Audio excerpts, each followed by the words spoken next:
Good morning, team, or afternoon, or evening, depending on when you're watching this video. It's about 9:30 here, and so I'll go with good morning.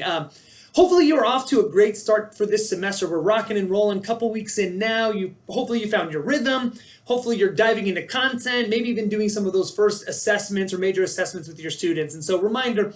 I'm here for you, whatever you need to support you throughout that journey. From my perspective, it feels like it's been a really nice, smooth start. So I appreciate all of your time and effort in helping getting this semester started in a really, really nice way.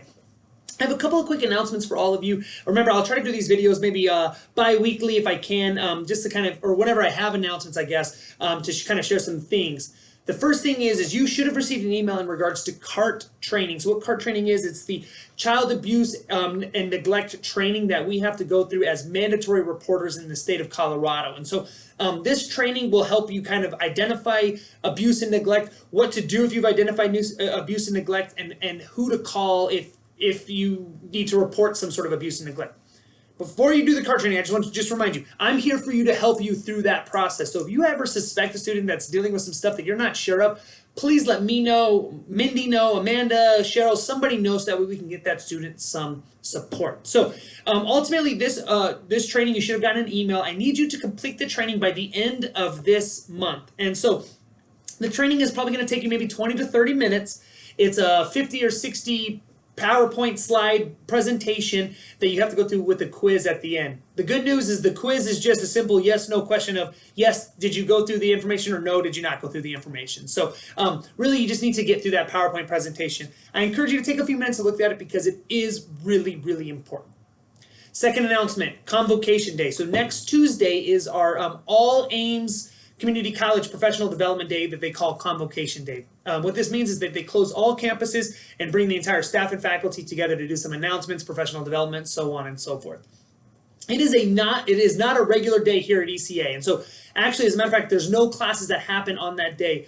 All freshmen and sophomores come in to do some standardized testing, and all juniors and seniors have the day off. So if you're a full-time Ames instructor, I need you to be at Convocation Day. If you're a part-time Ames instructor, I would like you to be there. I strongly encourage you to be a part of that. They will pay you for your time there that day. In this email, there is information in regards to Convocation Day, so please click on the link. I need you to register for Convocation Day. So that's the first step that you need to do, is you need to go in, follow the link, and you need to register for Convocation Day. The second thing is, in the afternoon, there will be an opportunity for departmental meetings, is what they're calling it. Since you are tied to both the Academic Affairs Department and your Arts and Science Department, what I would like you to do is I would like you to go to your Arts and Science Department and be a part of your English department meeting, your math department meeting, your content-specific department. I would like you to go attend those meetings in the afternoon. Chances are they might have some more valuable information that are happening in those meetings as opposed to the academic affairs meeting that I will be a part of on the other side. So you should have received an email with some information about where those department meetings are being held. If you have no idea what I'm talking about, please let me know and I'll help you figure out where you need to be that afternoon. If you home department, like an academic seminar instructor, or something of that nature, like maybe Mindy with academic advising, I would like you to come with me to the academic affairs meeting so that way you have a place for the afternoon. Couple quick more announcements. Number one is, or I guess number 3 now on my list, is grading. So reminder, best practice is I would like you to get a grade in the grade book every single week. This is really good for students because it provides timely feedback.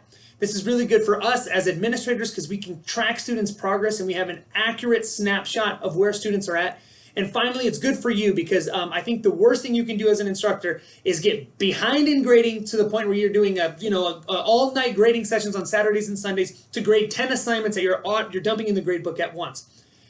It helps everybody, I think, to just make sure that grades are going into the grade book constantly so that way we are providing really timely feedback. So if you're falling a little bit behind, no big deal. I'm asking you to get caught up. I need you to get grades in the grade book as quickly as possible. Once again, just so we're providing really good feedback to students.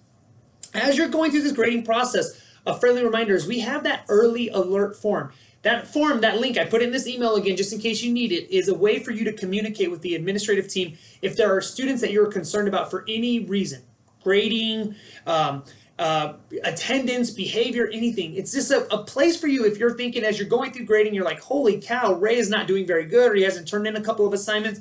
you can quickly fill out that early alert form. That'll notify all of us, and we'll help you in supporting you to intervene with that student. So that's in that link as well. And maybe my last quick announcement is some of you may or may not know that Karen Hansen, our psychology instructor, has left ECA due to a family emergency. So last week we were scrambling a little bit. Thank you to all of you who helped me get those classes covered. But I would like to welcome Mackenzie to our team. Mackenzie's our new psychology instructor. She's on day 2 now. And so I've heard some wonderful things already from students on day 1 from Mackenzie. So if you see her, please welcome her to our team. Mackenzie is joining us from the University of Northern Colorado, where she's a doctoral student and has taught Psych 101 and 102 for years there to their sort of their intro psych courses. And so Mackenzie, welcome to the team. Please make sure you welcome Mackenzie as well.